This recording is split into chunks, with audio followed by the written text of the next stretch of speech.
আল্লাহর নবী, এই যে শিশু সন্তানটা আমার কোলের মধ্যে দেখতেছেন, ইয়া রাসূলুল্লাহ, এটা আমার সন্তান, আমি তার মা। ইয়া রাসূলুল্লাহ, আপনার কাছে জানার প্রশ্ন হলো, আমি মা হিসেবে আমার সন্তানকে যেই পরিমাণ ভালোবাসি, আল্লাহ রাব্বুল আলামিন কি তার বান্দাকে সেই পরিমাণ ভালোবাসে? ইয়া রাসূলুল্লাহ, ইয়া হাবিবাল্লাহ, আমার জানার বিষয় হলো পৃথিবীর মধ্যে যত মা আছে তার সন্তানকে যেই পরিমাণ ভালোবাসে, মায়ের ভালোবাসার সমতুল্য কি আল্লাহ রাব্বুল আলামিন তার বান্দাদেরকে ভালোবাসে?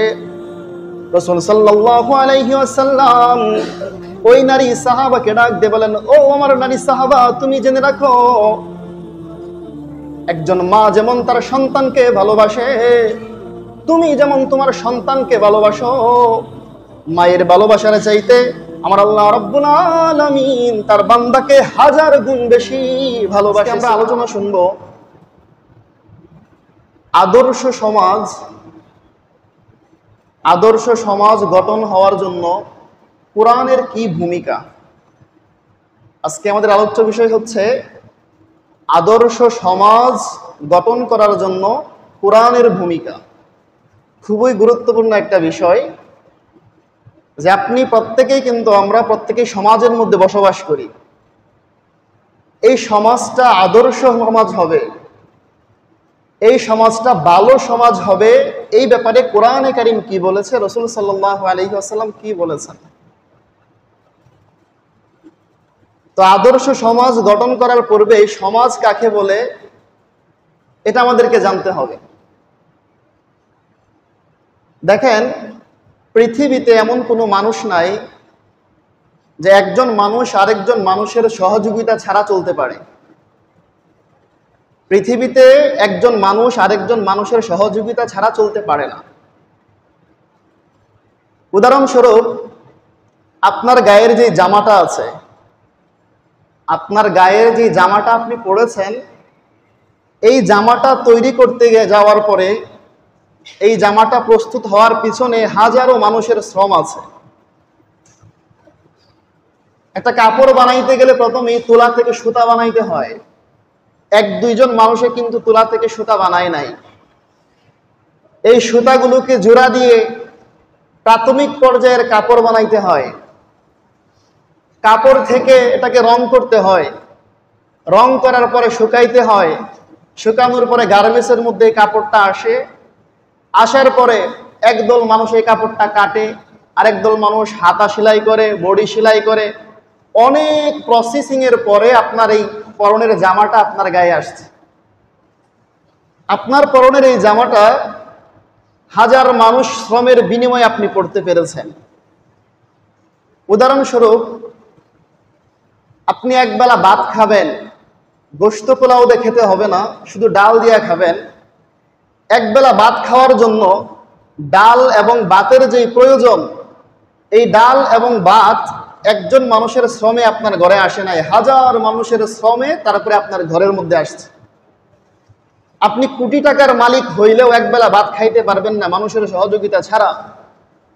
কৃষক যদি তার জমিনের মধ্যে কষ্ট করে কৃষি না ফলায়, আপনার শত টাকা থাকা সত্ত্বেও আপনি কিন্তু খাবার খাইতে পারবেন না। তার মানে বোঝা গেল, দুনিয়ার বুকে চলতে গেলে একটা মানুষ একা একা কখনোই চলতে পারে না অপরের সহযোগিতা ছাড়া। দুনিয়ার প্রত্যেকটা মানুষই অপরের সহযোগিতার উপর নির্ভরশীল। তো আমরা বলতেছিলাম সমাজ কাকে বলে। সমাজ বলা হয় পরস্পর বসবাসের ক্ষেত্রে, একজন মানুষ আরেকজন মানুষের সাথে বসবাসের ক্ষেত্রে পরস্পর যে সহযোগিতার বন্ধন সৃষ্টি হয় তাকেই সমাজ বলা হয়।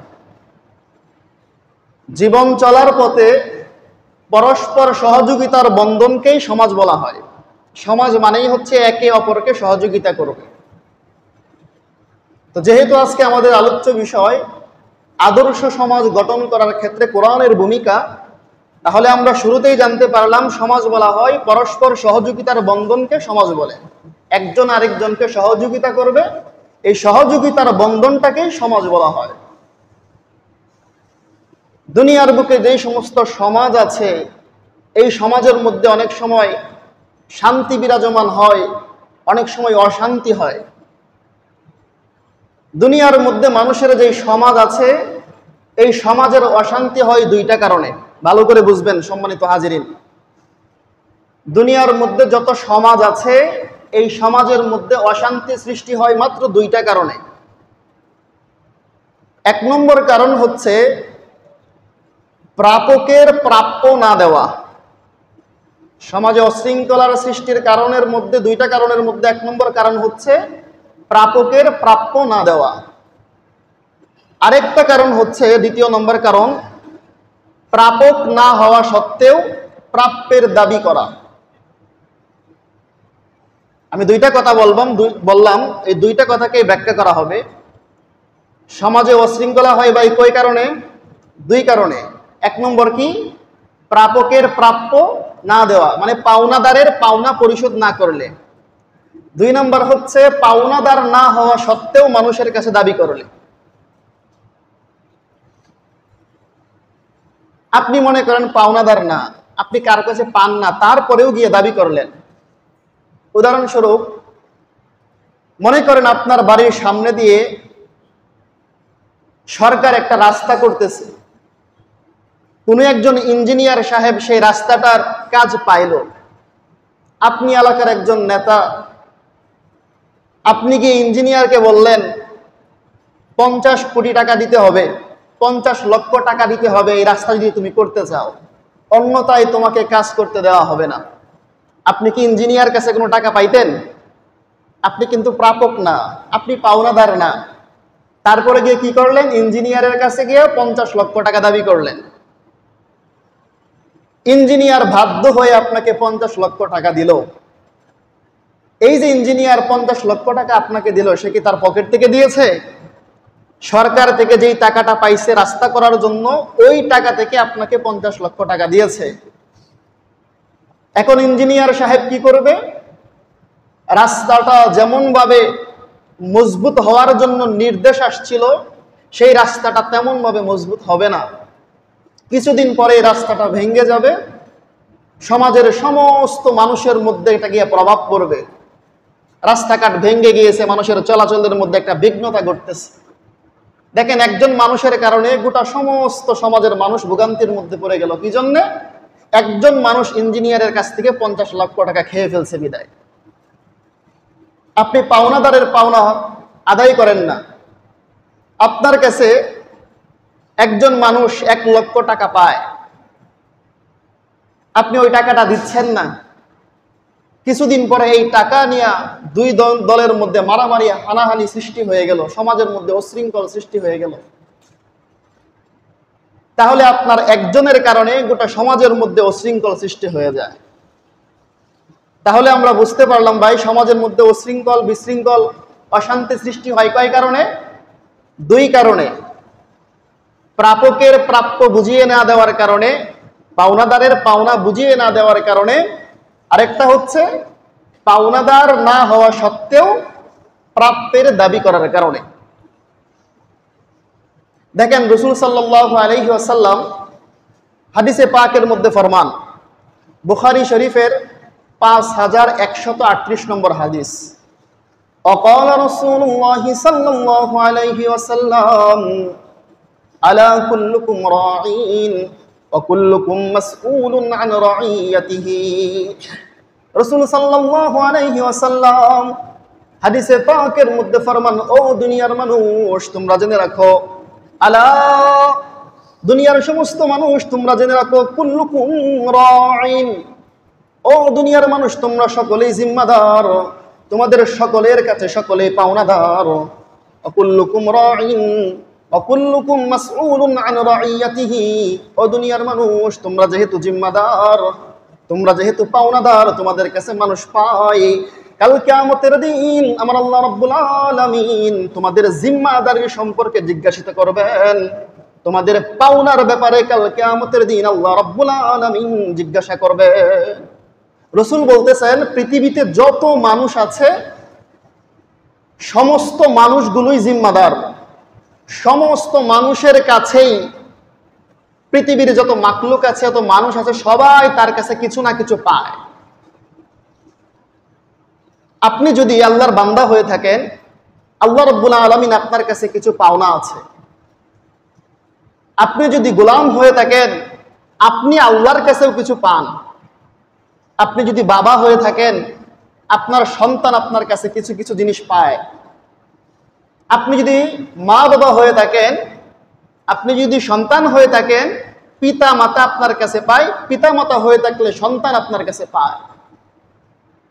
আপনি যদি সমাজের নেতা হয়ে থাকেন, সমাজের যারা কর্মী আছে, মানুষ আছে, তারা আপনার কাছে অনেক কিছুই পায়। আপনি যদি মসজিদের ইমাম সাহেব হয়ে থাকেন, মসজিদের মুসল্লিগুলা আপনার কাছে কিছু কিছু জিনিস পায়। আপনি মুসল্লি হয়ে থাকলে ইমাম সাহেব আপনার কাছ থেকে কিছু কিছু জিনিস পায়। রাসূল তাই তো বলতেছেন, আলা কুল্লুকুম রাঈন ওয়া কুল্লুকুম মাসউলুন আন রাইয়াতিহি। দুনিয়ার মানুষ, তোমরা জেনে রাখো, তোমরা সকলেই জিম্মাদার, তোমরা সকলেই পাওনাদার, তোমরা সকলেই তোমাদের কাছে কেউ না কেউ কিছু কিছু জিনিস পায়। এই যে পাওনাদার, এই যে জিম্মাদার, কাল কিয়ামতের দিন আল্লাহ রাব্বুল আলামিন তোমাদের এই পাওনা সম্পর্কে, তোমাদের এই জিম্মাদার সম্পর্কে আল্লাহ রাব্বুল আলামিন কাল কিয়ামতের দিন প্রত্যেককেই প্রশ্ন করবেন। তাহলে এই হাদিস অনুযায়ী আমরা বুঝলাম, আপনার কাছে, প্রত্যেকের কাছে প্রত্যেকে কিছু না কিছু জিনিস পায়।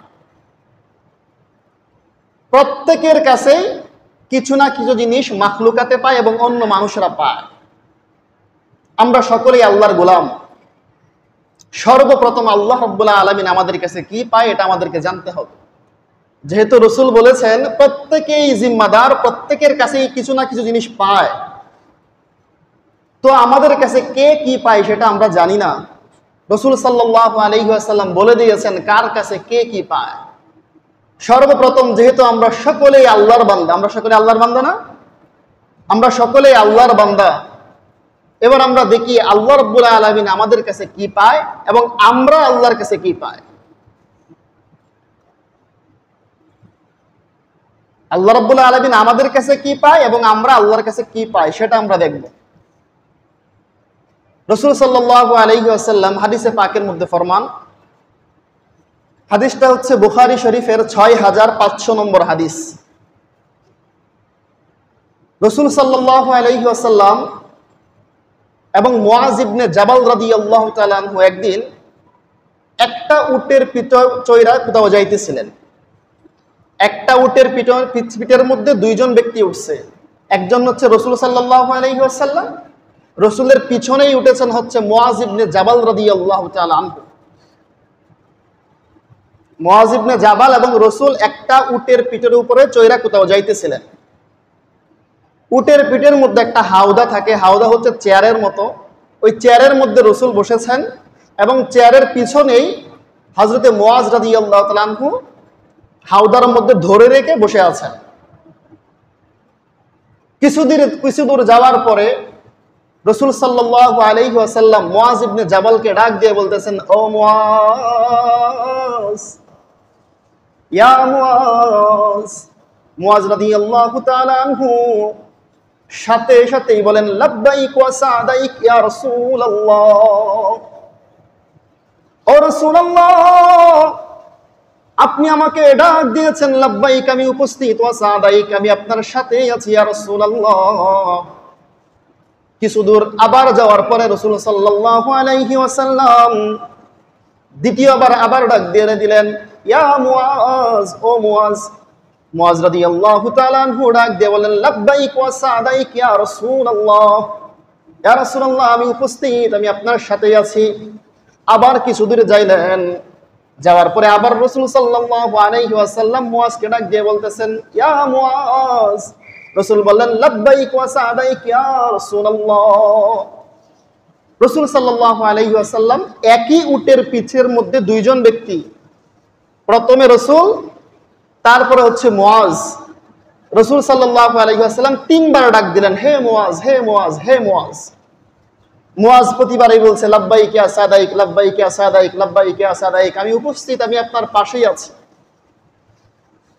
তিনবার ডাক দেওয়ার কারণ হচ্ছে, হে মুআজ, আমি তোমাকে এই মুহূর্তে যে কথাটা বলবো সেই কথাটা অত্যন্ত গুরুত্বপূর্ণ। এই গুরুত্বপূর্ণ হওয়ার কারণে আমি তোমাকে 3 বার ডাক দিলাম।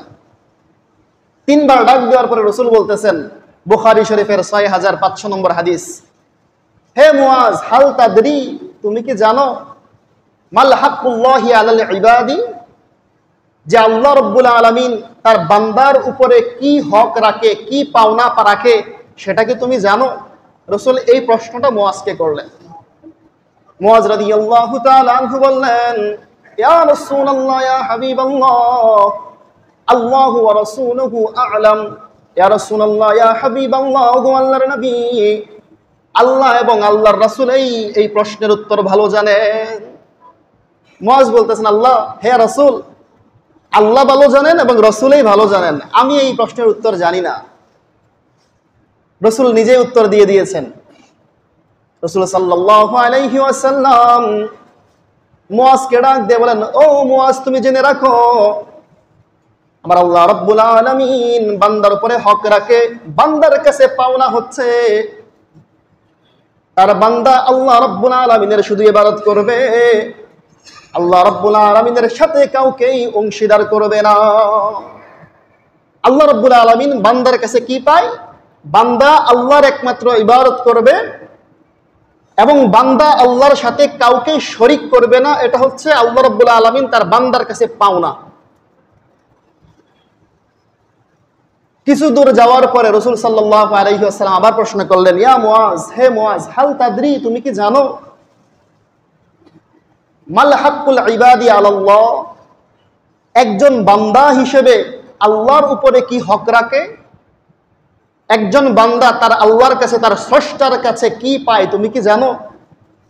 মুআজ আবার বললেন, আল্লাহু ওয়া রাসূলুহু আ'লাম, আল্লাহ এবং আল্লাহর রাসূলই ভালো জানেন। রাসূল সাল্লাল্লাহু আলাইহি ওয়াসাল্লাম মুআজ রাদিয়াল্লাহু তাআলা আনহুকে ডাক দিয়ে বলেন, ও মুআজ, তুমি জেনে রাখো, একটা বান্দা তার স্রষ্টার কাছে, তার আল্লাহর কাছে পায়, সেটা হচ্ছে জান্নাত। আমার আল্লাহ রাব্বুল আলামিন তার বান্দাকে জান্নাতের মেহমান করবেন এবং আল্লাহ রাব্বুল আলামিন তার বান্দাকে জাহান্নামের আগুন থেকে রক্ষা করবেন। তাহলে আমরা সর্বপ্রথম জানতে পারলাম আল্লাহ রাব্বুল আলামিন প্রত্যেকটা বান্দার উপরে হক রাখে। প্রত্যেকটা বান্দার কাছে কি পায়? আল্লাহর ইবাদত করবে, তার সাথে শরীক করবে না। আপনি আমি তার বান্দা হিসেবে আমরা কি পাই? আল্লাহ রাব্বুল আলামিন আমাদেরকে জান্নাত দান করবেন, জাহান্নামের আগুন থেকে রক্ষা করবেন। রাসূল বলেন, ও আমার সাহাবায়ে কেরাম, তোমরা শুনে রাখো, দুনিয়ার বুকে যেই সমস্ত মানুষ, যেই সমস্ত আল্লাহর বান্দা আল্লাহ রাব্বুল আলামিনের ইবাদত করে না, যেই সমস্ত মানুষ আল্লাহ রাব্বুল আলামিনের বন্দেগী করে না, আল্লাহ রাব্বুল আলামিনের হক আদায় করে না, আল্লাহ রাব্বুল আলামিনের পাওনা পরিশোধ করে না, কাল কিয়ামতের দিন আমার আল্লাহ রাব্বুল আলামিন বান্দার হকও আদায় করবেন না, ওই বান্দাকে নিকৃষ্টভাবে জাহান্নামের মধ্যে নিক্ষেপ করবেন, নাউযুবিল্লাহ। তো যেই বান্দা আল্লাহর হক আদায় করবে না, মানে আল্লাহর ইবাদত করবে না, আল্লাহ রাব্বুল আলামিনও কাল কিয়ামতের দিন সেই বান্দার হক অর্থাৎ জান্নাত দিবেন না, জাহান্নামের মধ্যে নিক্ষেপ করবেন। এখন বান্দা কারা, এটা আমাদেরকে বুঝতে হবে। এই বান্দা যে কে, এই বিষয়টা হাদিসের মধ্যে সুস্পষ্টভাবে ফুটে উঠেছে। রাসূল সাল্লাল্লাহু আলাইহি ওয়াসাল্লামের কাছে একদিন একজন নারী সাহাবা তার কোলের মধ্যে করে একটা ছোট্ট শিশু সন্তান নিয়ে রাসূলের কাছে গিয়েছেন। রাসূলের কাছে একজন নারী সাহাবা, একজন মহিলা সাহাবা তার ছোট্ট শিশুটাকে কোলের মধ্যে করে নিয়ে রাসূলের কাছে গিয়েছে। দেখেন কি প্রশ্ন করে মহিলা। রাসূলকে প্রশ্ন করতেছে, ইয়া রাসূলুল্লাহ, ইয়া হাবিবাল্লাহ, ওগো আল্লাহর নবী, এই যে শিশু সন্তানটা আমার কোলের মধ্যে দেখতেছেন, ইয়া রাসূলুল্লাহ, এটা আমার সন্তান, আমি তার মা। ইয়া রাসূলুল্লাহ, আপনার কাছে জানার প্রশ্ন হলো, আমি মা হিসেবে আমার সন্তানকে যেই পরিমাণ ভালোবাসি, আল্লাহ রাব্বুল আলামিন কি তার বান্দাকে সেই পরিমাণ ভালোবাসে? ইয়া রাসূলুল্লাহ, ইয়া হাবিবাল্লাহ, আমার জানার বিষয় হলো পৃথিবীর মধ্যে যত মা আছে তার সন্তানকে যেই পরিমাণ ভালোবাসে, মায়ের ভালোবাসার সমতুল্য কি আল্লাহ রাব্বুল আলামিন তার বান্দাদেরকে ভালোবাসে? রাসূল সাল্লাল্লাহু আলাইহি ওয়াসাল্লাম ওই নারী সাহাবাকে ডাক দিয়ে বলেন, ও আমার নারী সাহাবা, তুমি জেনে রাখো, একজন মা যেমন তার সন্তানকে ভালোবাসে, তুমি যেমন তোমার সন্তানকে ভালোবাসো, মায়ের ভালোবাসার চাইতে আমার আল্লাহ রাব্বুল আলামিন তার বান্দাকে 1000 গুণ বেশি ভালোবাসে। সুবহানাল্লাহ। প্রশ্নটা ছিল সহজ, রাসূল সহজভাবে উত্তর দিয়েছেন। কিছুক্ষণ পরে ওই নারী সাহাবী অত্যন্ত কঠিন একটা প্রশ্ন করে বসলেন। দেখেন কি প্রশ্ন করতেছেন। রাসূল সাল্লাল্লাহু আলাইহি ওয়াসাল্লামকে আবার ডাক দিয়ে বলেন, ইয়া রাসূলুল্লাহ, ইয়া হাবিবাল্লাহ, আপনি বলতেছেন মায়ের ভালোবাসার চাইতে 1000 গুণ বেশি তার বান্দাকে আল্লাহ রাব্বুল আলামিন বেশি ভালোবাসে। ইয়া রাসূলুল্লাহ, ইয়া হাবিবাল্লাহ, আপনি আমাকে একটা পয়েন্ট বুঝিয়ে দেন। পৃথিবীর মধ্যে এমন কোনো মা নাই, এমন কোনো গর্ভধারিণী মা নাই, তার সন্তান যতই অপরাধ করুক, যতই অবাধ্য হোক, একজন মা তার সন্তানকে জাহান্নামের আগুনের মধ্যে নিক্ষেপ করতে পারে না, আগুনের মধ্যে নিক্ষেপ করতে পারে না। আল্লাহ রাব্বুল আলামিন যদি তার বান্দাকে মায়ের ভালোবাসার চাইতে কঠিন গুণ বেশি ভালোবাসে, ইয়া রাসূলুল্লাহ, ইয়া হাবিবাল্লাহ, তাহলে আল্লাহ রাব্বুল আলামিন কি করে তার বান্দাকে জাহান্নামের মধ্যে নিক্ষেপ করবে? কঠিন একটা প্রশ্ন করলেন। ইয়া রাসূলুল্লাহ, আমাকে এটা বুঝিয়ে দেন, আমি আমার সন্তানকে, আমার সন্তান যতই অপরাধ করুক, আগুনের মধ্যে নিক্ষেপ করতে পারবো না। আল্লাহ যদি আমার ভালোবাসার চাইতে তার বান্দাকে বেশি ভালোবাসে, তাহলে তার বান্দাকে অপরাধ করার কারণে জাহান্নামে কিভাবে নিক্ষেপ করবে? রাসূল বুঝতে পারলেন প্রশ্নটা অত্যন্ত কঠিন। কিছুক্ষণ চুপ থাকলেন। চুপ থাকার পরে রাসূলের নিয়ম ছিল তিনি মন থেকে কোনো কথা বলতেন না, মন গড়া কোনো কথা বলতেন না। আল্লাহর কাছ থেকে যখন ওহী আসতো, এই ওহীর আলোকেই তিনি জবাব দিতেন। কোরআনে কারীমের মধ্যে এ ব্যাপারে আল্লাহ রাব্বুল আলামিন বলেন, ওমা ইয়ানতিকু আনিল হাওয়া ইন হুয়া ইল্লা ওয়াহয়ি ইউহা, যে রাসূল সাল্লাল্লাহু আলাইহি ওয়াসাল্লাম মনের প্রবৃত্তি অনুযায়ী কোনো কথা বলেন না। যখন আল্লাহর কাছ থেকে কোনো ওহী আসে তখনই তিনি কথার উত্তর দেন, কথা বলেন। রাসূল সাল্লাল্লাহু আলাইহি ওয়াসাল্লাম এই কঠিন প্রশ্নের সম্মুখীন হয়ে সেজদার মধ্যে পড়ে যায়। দীর্ঘ সময় ধরে সেজদা করতে থাকে, সেজদা করতে থাকে। সেজদা করার পর এক সময় আমার আল্লাহ রাব্বুল আলামিন জিবরাইলের মাধ্যমে রাসূল সাল্লাল্লাহু আলাইহি ওয়াসাল্লামের কানের মধ্যে সুসংবাদ পৌঁছিয়ে দেয়।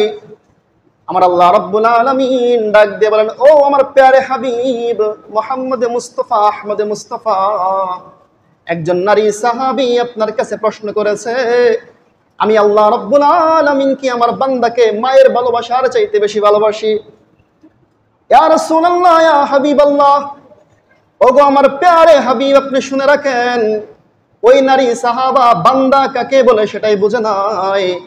আমার বান্দা তো ওই সমস্ত মানুষ যারা আমার ইবাদত করে, যারা আমার বন্দেগী করে, তারাই একমাত্র আমার বান্দা।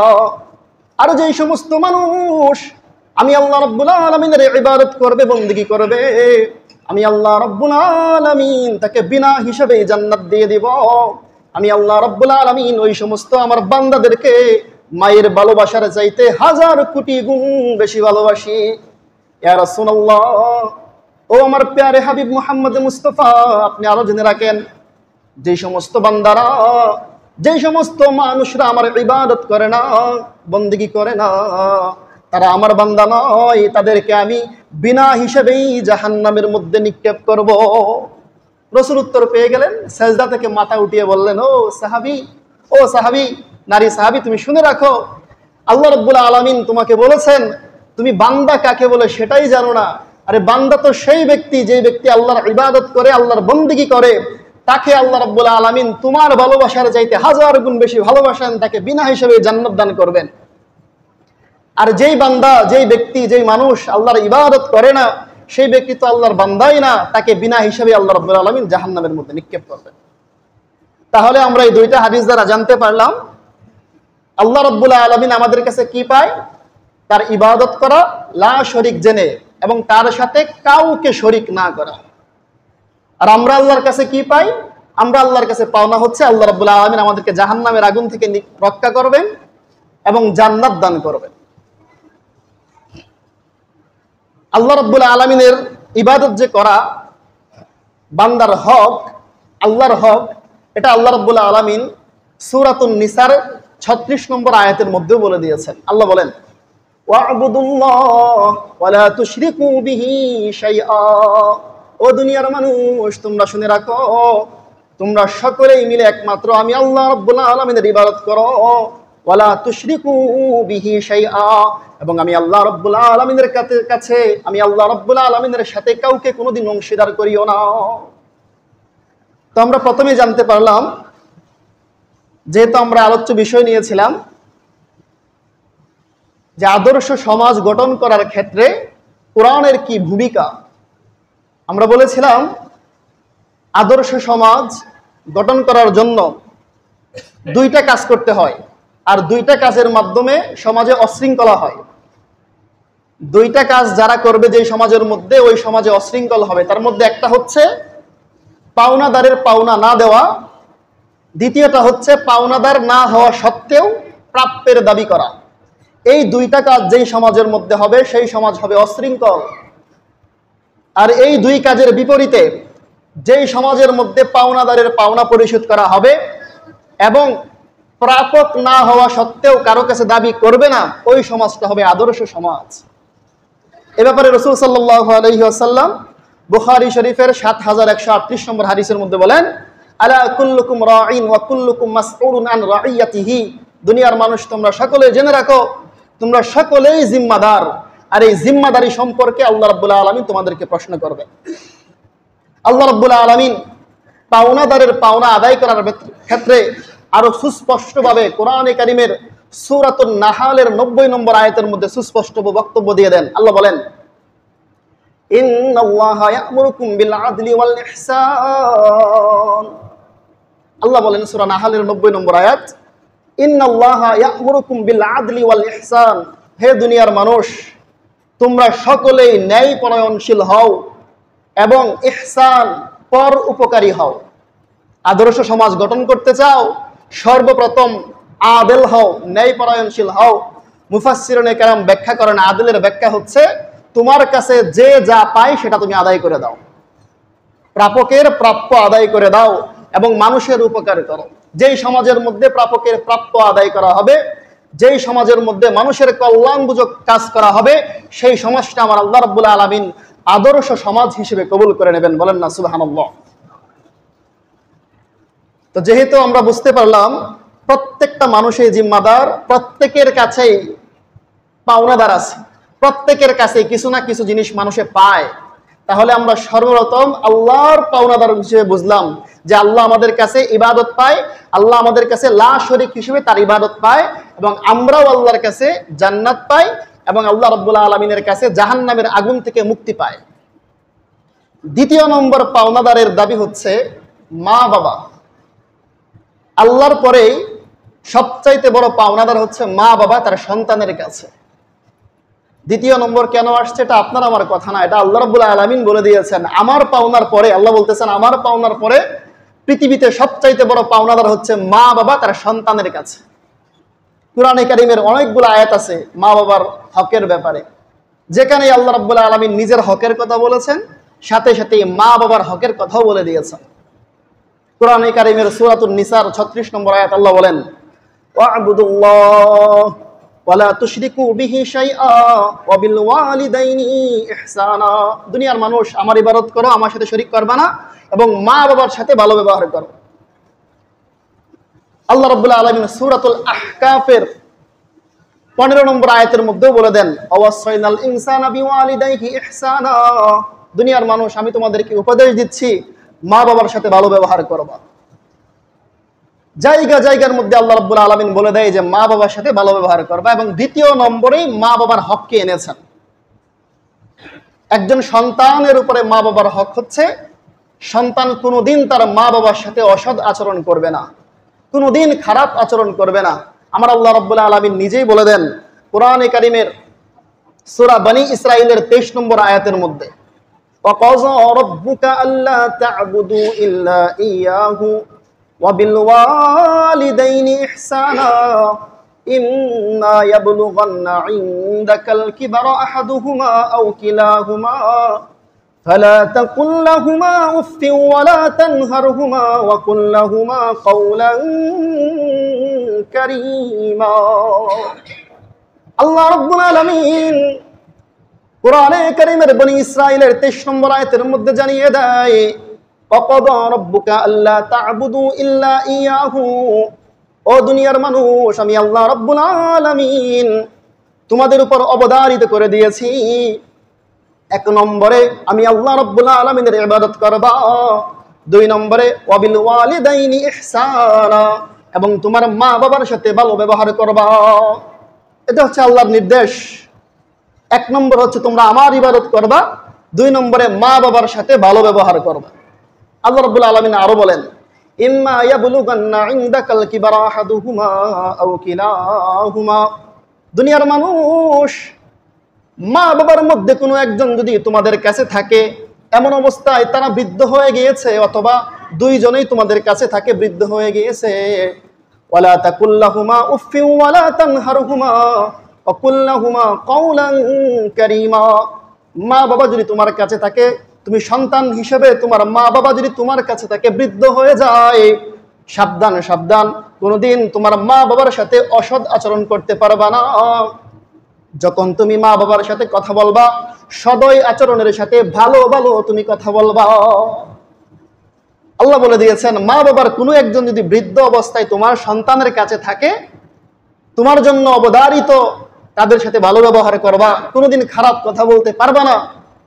এমনকি আল্লাহ বলে দেন, দেখো তোমার মা বাবা তোমাকে একটা হালাল কাজের উপদেশ দিয়েছে, হালাল কাজের অর্ডার দিয়েছে যে আমার সন্তান তুমি এই কাজটা করো। এই কাজটা করার পরে তোমার কষ্ট হয়েছে, কষ্ট হওয়ার পরে তুমি যদি বলো আমার কষ্ট হয়েছে, মা বাপকে বোঝাও, এই শব্দ বলার কারণেও আল্লাহ বলেন তুমি তোমার মা বাবার সাথে সদয় আচরণ করতে পারলা না। নাউযুবিল্লাহ।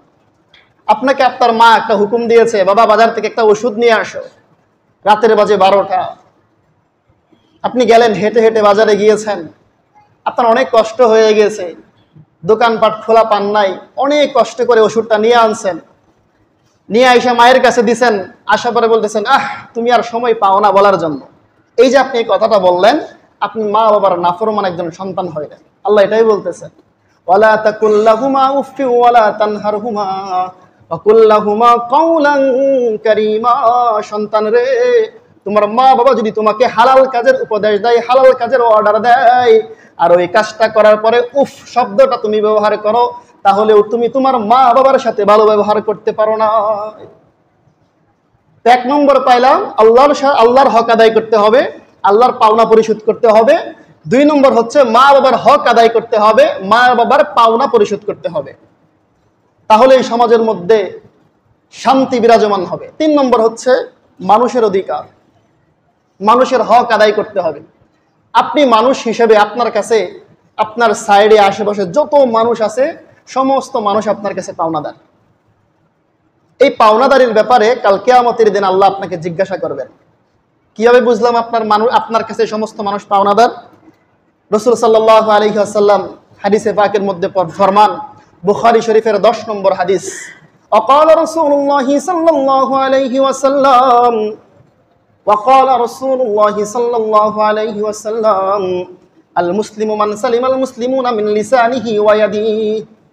রাসূল সাল্লাল্লাহু আলাইহি ওয়াসাল্লাম বুখারী শরীফের 10 নম্বর হাদিসের মধ্যে বলে দেয়, আরে ও মানুষ, তোমরা যদি মুসলমান হয়ে থাকো তাহলে তোমরা শুনে রাখো, আল মুসলিমু মান সালিম আল মুসলিমুনা মিন লিসানিহি ওয়া ইয়াদিহি।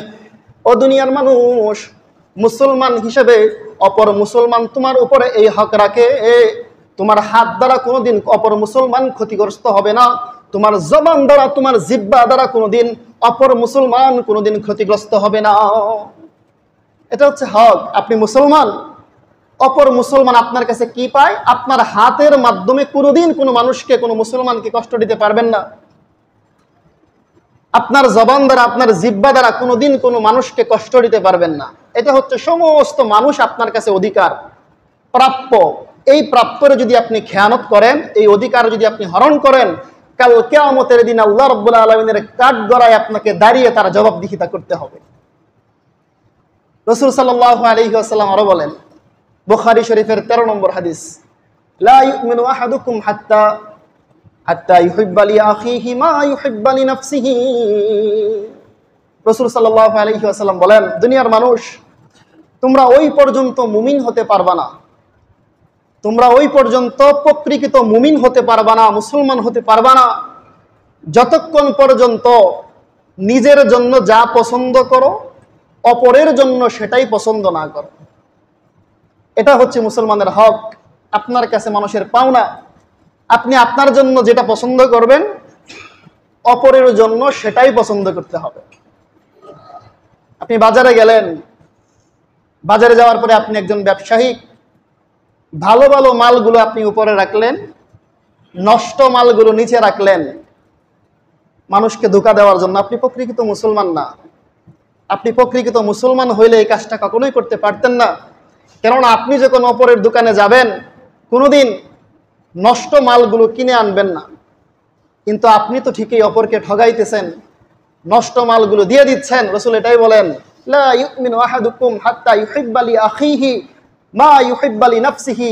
দুনিয়ার মানুষ, তোমরা জেনে রাখো, তোমরা প্রকৃত মুসলমান ওই পর্যন্ত হতে পারবে না যতক্ষণ পর্যন্ত নিজের জন্য যেটা পছন্দ করো অপরের জন্য সেটাই পছন্দ না করবে। রাসূল হাদিসের মধ্যে আরো বলেন, আল মুসলিমু আখু মুসলিম, এক মুসলমান হচ্ছে আরেক মুসলমানের ভাই। ভাই যেমন ভাইকে কোনোদিন ঠগাইতে পারে না, ভাই যেমন ভাইকে কোনোদিন ধোঁকা দিতে পারে না, ঠিক তদ্রূপভাবে একজন মুসলমান অপর মুসলমানকে কোনোদিন ঠকাইতে পারে না, ধোঁকা দিতে পারে না। তো আজকে আমরা সংক্ষিপ্ত আলোচনার মাধ্যমে এটাই জানলাম।